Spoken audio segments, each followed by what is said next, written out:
Iya, suaranya masuk ini suara banget. Fokus ya. Assalamualaikum warahmatullahi wabarakatuh. Waalaikumsalam warahmatullahi wabarakatuh. Kami di sini akan melakukan wawancara terbuka mengenai pembelajaran senam yang ada di SDN 1 Pakal Surabaya. Sebelumnya perkenalkan, nama saya Fandi Ahmad Fianto dari Universitas Negeri Surabaya.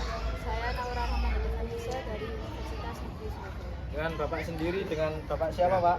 Saya Azhari Dion, guru PJOK SDN Pakal 1 Surabaya. Untuk pertanyaan pertama, apakah Bapak selaku guru PJOK pernah mengajar pembelajaran PJOK dengan materi senam Pak? Wah, ya ono KI kan nanti kok. Jawa lu guys keren to liwat. Lanjut ya Mas, kenapa Pak? Langsung pertanyaan mohon Pak, nggih. Itu dah ya Oke, mungkin sakit dipotong Pak. Ya. Ya. Ya. Untuk pertanyaan yang pertama, apakah Bapak selaku guru PJOK pernah mengajar pembelajaran PJOK dengan materi senam? Ya, materi senam adalah salah satu materi yang ada di kurikulum kami. Jadi secara otomatis kita semua melaksanakan materi senam di sekolah SDN Pakal 1. Selanjutnya, Bapak memberikan materi senam di kelas berapa, Pak? Saya kebetulan ngajar di kelas 4, 5, dan 6, kelas tinggi. Jadi saya pasti ngajar di senam di kelas itu, dan untuk guru yang satunya di kelas rendah juga melakukan hal yang sama karena ada materi senam juga di kelas 1, 2, 3. Pertanyaan selanjutnya, bagaimana Bapak mengajarkan materi senam dalam pembelajaran PJOK, Pak? Ya, pembelajaran untuk materi senam adalah materi yang cukup menarik sebenarnya, tapi ada juga banyak sekali hambatan, khususnya anak laki-laki yang malas melaksanakannya. Jadi saya melaksanakan pembelajaran ini, saya lebih utamakan di berbasis proyek. Jadi anak-anak melaksanakan materi senam dengan keinginan mereka sendiri, dengan musik yang mereka pilih sendiri, dan nanti mereka menampilkan salah satu bentuk proyek dari yang mereka hasilkan. Selanjutnya, bagaimana Bapak memperkenalkan materi senam kepada siswa kelas dasar? Ya, saya selalu motivasi bahwa senam itu adalah salah satu olahraga yang mampu meningkatkan kebugaran tubuh, bagus untuk kesehatan jantung, paru, untuk kelenturan, dan juga ada unsur kemeriahan di sana. Saya selalu motivasikan itu kepada anak-anak saya dengan harapan bahwa anak-anak tidak hanya mengenal sepak bola, voli, tapi mereka juga mengenal senam, salah satu bentuk olahraga yang cukup bagus untuk menjaga kebugaran mereka. Bahkan di setiap tempat sekarang senam juga sudah banyak dilakukan, khususnya untuk ibu-ibu juga. Jadi saya berharap anak-anak selalu termotivasi untuk selalu berolahraga, walaupun itu tidak hanya melulu tentang sepak bola dan bola voli saja. Pertanyaan selanjutnya, bagaimana Bapak menentukan tingkat kesulitan materi senam untuk siswa kelas dasar? Ya, kebetulan di materi senam itu adalah ada dua gerakan utama, yaitu ayunan lengan dan pola langkah kaki. Jadi saya kalau untuk anak-anak kelas rendah rata-rata hanya pola langkah kaki biasa saja. Jadi langkah ke depan, ke belakang, bukan gerakan sederhana. Tapi untuk anak yang kelas 4, 5, 6, saya sudah kenalkan beberapa pola langkah, mulai silang, rapat, biasa, keseimbangan, dan lain. Harapan saya mereka juga tidak hanya mendapatkan hal yang baru, tapi keterampilan mereka khususnya dalam untuk fisiknya juga lebih banyak lagi gitu. Jadi itu yang menjadi tahapan saya atau tingkatan untuk memberikan materi senam. Baik, selanjutnya, apakah Bapak membuat RPP materi senam? Untuk RPP wajib ya, namanya guru dalam memberikan pelajaran dan ada rencana. Jadi untuk RPP khususnya senam atau yang lain pasti kita buat. Baik, selanjutnya, apakah sekolah memiliki sarana dan prasarana yang mendukung dalam pembelajaran PJOK tentang materi senam? Untuk materi senam irama kita ada sound system yang bisa dipakai kapan saja. Untuk hall atau ruangan khusus memang kita tidak punya, tapi kita bisa laksanakan di halaman sekolah yang begitu luas. Baik, selanjutnya, bagaimana Bapak mengevaluasi hasil belajar dalam pembelajaran senam? Saya mengevaluasinya, sekali lagi, kalau saya pribadi saya sering menggunakan dengan berbasis proyek. Jadi saya menilai proyek mereka. Jadi mereka membuat kelompok, mereka melaksanakan atau membuat materi senam irama sendiri dengan musik yang mereka suka. Ya, saya nanti akan menilai kekompakan, terus kesemangat atau powernya, menjaga juga kesesuaian gerak dengan iramanya seperti itu. Jadi dalam satu kesatuan yang paling utama dalam hal itu adalah mereka itu mau melaksanakan senam dan berkreasi. Yang penting mereka senang dan tetap bergerak.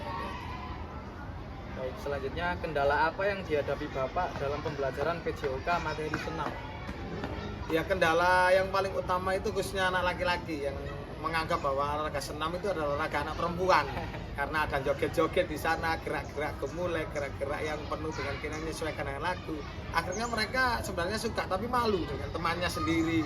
Akhirnya mereka malas melaksanakan. Jadi strategi yang saya gunakan, saya lebih senang berbasis proyek tadi. Jadi mereka itu menentukan sendiri lagu yang mereka suka, dibuat gerakannya. Yang penting mereka bergerak bersama, kompak. Itu menurut saya keberhasilan yang luar biasa. Seperti itu. Baik, pertanyaan selanjutnya, apakah sekolah pernah mengirimkan siswa untuk mengikuti kejuaraan senam antar pelajar dan apakah sekolah memiliki prestasi dalam bidang senam tersebut?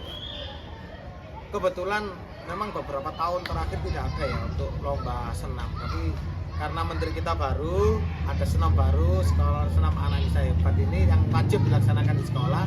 Akhirnya Kota Surabaya, Dinas Kota Surabaya melaksanakan lomba kreativitas 2025. Salah satu lombanya adalah senam anak saya hebat ini. Dan kebetulan di tingkat kecamatan kita seleksi tanggal 11 kemarin kita juara 1.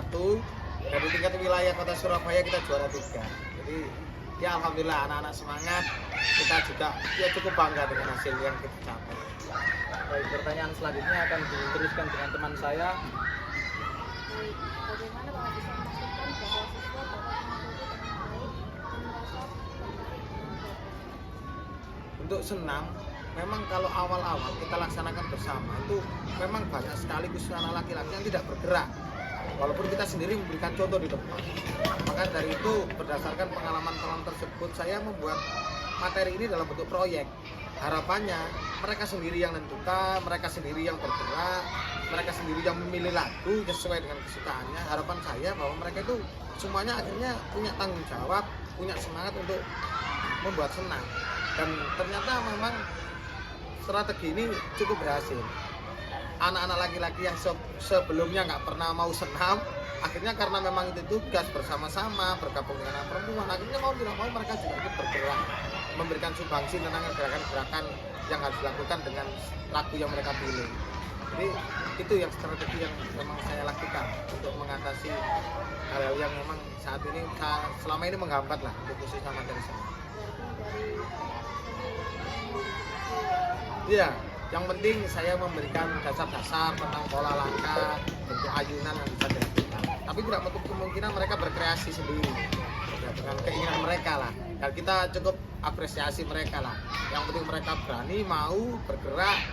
Menurut saya itu suatu keberhasilan yang luar biasa. Untuk kedepannya ya semoga Caca nanti bisa dikembangkan lebih lagi. Selanjutnya, bagaimana dukungan dari pihak sekolah seperti sekolah, orang tua, atau pihak lainnya terhadap pelaksanaan senam dan pendidikan sosial di sekolah? Apakah ada kerjasama? Iya, untuk senam memang dulu awal-awal kita kan juga senam ada SKJ ya, SKJ, senam aerobik dan lain-lain. Nah, tanggapan paling murid anak-anak itu kadang-kadang senam aerobik itu senamnya mak-mak gitu. Saya kan juga repot ini namanya mak-mak. Padahal tujuan kita kan bukan di sana, tapi kita juga mengenalkan satu keterampilan dasar gerak lagi untuk anak-anak yang lebih kaya ya. Karena anak-anak ini memang butuh banyak macam hal yang perlu kita berikan. Nanti kedepannya biar mereka yang mengembangkan sendiri. Nah, pihak sekolah sendiri untuk senam Anak Saya Hebat ini kita didukung. Kita setiap hari sesuai programnya Pak Menteri ya, kita melaksanakan senam di halaman sekolah sebelum mereka mengikuti pembelajaran itu. Jadi semua hal yang baik selama ini kita didukung juga semuanya, termasuk juga wali murid juga yang terkadang dalam satu event, satu momen mereka kita datangkan untuk senam bersama juga. Baik, untuk pertanyaan terakhir yaitu apa harapan Anda terhadap keberlanjutan program senam anak Indonesia setelah di masa depan? Bagaimana Anda berharap program ini dapat berkembang dan memberikan dampak positif bagi masyarakat? Harapan saya senam ini tidak hanya satu ini saja dan dilakukan untuk sampai beberapa tahun ke depan. Jadi di setiap tahun ada senam baru lagi. Harapan saya bahwa anak-anak tidak bosan dengan satu senam saja. Dan juga harapan saya ke depan seperti Kota Surabaya ini juga sangat bagus ya. Ada event untuk lomba senam. Karena sekali lagi kalau ada event, ada lomba, secara otomatis di setiap sekolah itu akan semangat untuk belajar, semangat untuk berprestasi, khususnya di senam. Nah dengan seperti itu secara otomatis semua yang ada di sekolah, baik guru, baik siswa, wali murid itu juga ikut tahu akhirnya. Karena wali murid juga di rumah juga bantu ngajari anaknya untuk bisa senam. Jadi dengan adanya lomba, dengan adanya perbaruan senam-senam yang baru, harapan saya ke depan bahwa senam ini nanti menjadi suatu olahraga wajib yang dilakukan sebelum pembelajaran.